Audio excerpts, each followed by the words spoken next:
Hello friends, எல்லாருக்கும் வணக்கம். இன்னைக்கு நம்மளோட சேனல்ல டீ கடை கஜடா எப்படி பண்றதுன்னு பார்க்க போறோம். இதுக்கு வந்து ஒரு பக்கமும் ஒரு பேர் இருக்கு. ஒரு சில இடங்கள்ல முட்டைகோஸ் அப்புறமா வெட்டு கேக், ஆட்டுக்கால் கேக் இந்த மாதிரி நிறைய பேர் இருக்கு. இது வெளியில நல்லா கிறிஸ்பியாவும் உள்ளுக்குள்ள சாஃப்ட்டாவும் இருக்கும். ஈவினிங்ல இத வந்து நல்ல ஒரு டீ டைம் ஸ்நாக் மாதிரி நம்ம செஞ்சு சாப்பிடலாம். ரொம்ப சிம்பிளான ரெசிபி. வாங்க இப்போ எப்படி பண்றதுன்னு பார்க்கலாம்.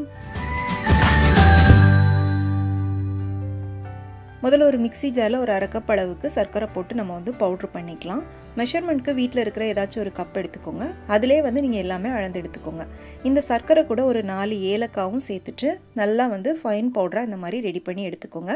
இப்போ இதை வந்து ஒரு மிக்சிங் பவுலுக்கு மாற்றிட்டு இது கூட ஒரு முட்டை கூடவே ஒரு 2 டேபிள் ஸ்பூன் அளவுக்கு ரீஃபைண்ட் ஆயில் ஊற்றிக்கோங்க. நீங்கள் நெய் சேர்க்குறதா இருந்தால் கூட சேர்த்துக்கலாம். ஒரு பிஞ்ச் அளவுக்கு உப்பு, அடுத்ததாக கொஞ்சமாக ஒரு பிஞ்ச் அளவுக்கு நான் வந்து எல்லோ ஃபுட் கலர் சேர்த்துருக்கேன். இது வந்து ஆப்ஷனல், உங்களுக்கு வேணும்னா நீங்கள் சேர்த்துக்கோங்க, இல்லைனா ஸ்கிப் பண்ணிக்கலாம். இப்போ இது எல்லாத்தையும் நல்லா வந்து மிக்ஸ் பண்ணிக்கோங்க. இந்த சர்க்கரை எல்லாம் ஓரளவுக்கு நல்லா கரையிற அளவுக்கு பீட் பண்ணி எடுத்துக்கோங்க. பாருங்கள், இப்போ இது ரெடி ஆயிடுச்சு. இப்போ இது கூட வந்து நம்ம மெஷர்மெண்ட் கப்புக்கு 1 கப் அளவுக்கு மைதா மாவு சேர்த்துக்கலாம். இந்த கஜடா வந்து நீங்கள் கோதுமை மாவுலேயும் பண்ணலாம். ஆனால் கோதுமை மாவில் பண்ணுறதை விட மைதா மாவில் பண்ணும்போது தான் உங்களுக்கு வந்து ரொம்ப பர்ஃபெக்டாக இருக்கும். கூடவே மெஷர்மெண்ட் கப்புக்கு 1/4 கப் அளவுக்கு ரவையும் 1/4 கப் அளவுக்கு அரிசி மாவும் சேர்த்துக்கோங்க. பச்சரிசி மாவு, புழுங்கல் அரிசி எது வேணாலும் நீங்கள் வந்து சேர்த்துக்கலாம். அடுத்ததாக ஒரு 1/4 டீஸ்பூன் அளவுக்கு பேக்கிங் சோடா சேர்த்துக்கோங்க. கண்டிப்பாக வந்து நம்ம பேக்கிங் சோடா சேர்க்கணும். பேக்கிங் சோடா சேர்க்காமல் இந்த கஜடா வந்து ரொம்ப பர்ஃபெக்டாக வராது. இப்போ இது எல்லாத்தையும் ஒரு தடவை நல்லா மிக்ஸ் பண்ணி விட்டுக்கோங்க. இப்போ இது கூட வந்து ஒரு அரை கப் அளவுக்கு பாலை வந்து கொஞ்சம் கொஞ்சமாக நம்ம வந்து சேர்த்துட்டு மிக்ஸ் பண்ணிக்கலாம்.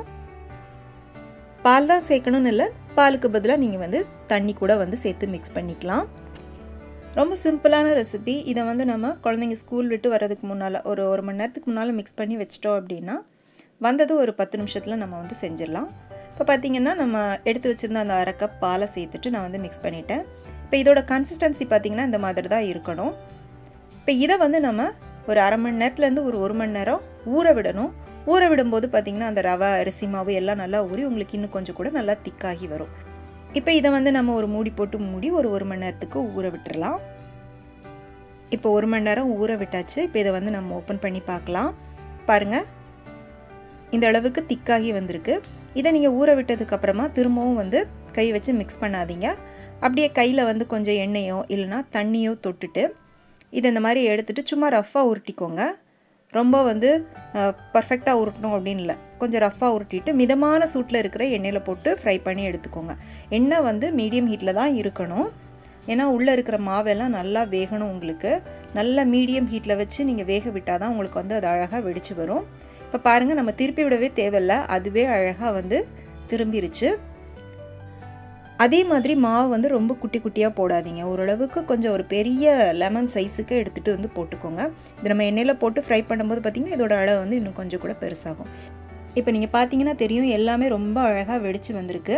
இப்போ இந்த வெடிச்சு வந்திருக்கிற இந்த கேப்பில் அந்த ஒரு லைட்டாக எல்லோ கலர் தெரியுது பார்த்தீங்களா, அது கூட இன்னும் கொஞ்சம் நல்லா ப்ரௌன் ஆகிற அளவுக்கு நல்லா வந்து ஃப்ரை பண்ணி எடுத்துக்கோங்க. இப்போ பாருங்கள், நம்மளுடைய டீ கடை கஜடா சூப்பராக நல்லா கிறிஸ்பியாக ரெடி ஆயிடுச்சு. இதை வந்து நீங்கள் ஒரு 5 நாள் வரை கூட ஸ்டோர் பண்ணி வச்சு சாப்பிட்லாம், எதுவுமே ஆகாது. நாம் எடுத்துருக்கிற இந்த 1 கப் மாவில் கரெக்டாக வந்து இந்த சைஸில் நீங்கள் பண்ணிங்கன்னா ஒரு 7 கஜடா வந்து நீங்கள் பண்ணலாம். பாருங்கள், இப்போ இதை வந்து நான் உங்களுக்கு உடச்சி காமிக்கிறேன். வெளியில் எந்த அளவுக்கு கிறிஸ்பியாக இருக்குது, உள்ளுக்குள்ளே எந்த அளவுக்கு நல்லா சாஃப்டாக இருக்குதுன்னு பாருங்கள். கண்டிப்பாக இதே மாதிரி ட்ரை பண்ணி பாருங்கள். செஞ்சு பார்த்துட்டு எப்படி இருந்துச்சுன்னு உங்களுடைய கருத்துக்களை கமெண்ட் செக்ஷனில் சொல்லுங்கள். ரெசிபி பிடிச்சிருந்தால் லைக் பண்ணிவிட்டு ஃப்ரெண்ட்ஸ் அண்ட் ஃபேமிலிக்கு ஷேர் பண்ணுங்கள். மீண்டும் வேறொரு ரெசிபியோடு சந்திக்கிறேன். நன்றி, வணக்கம்.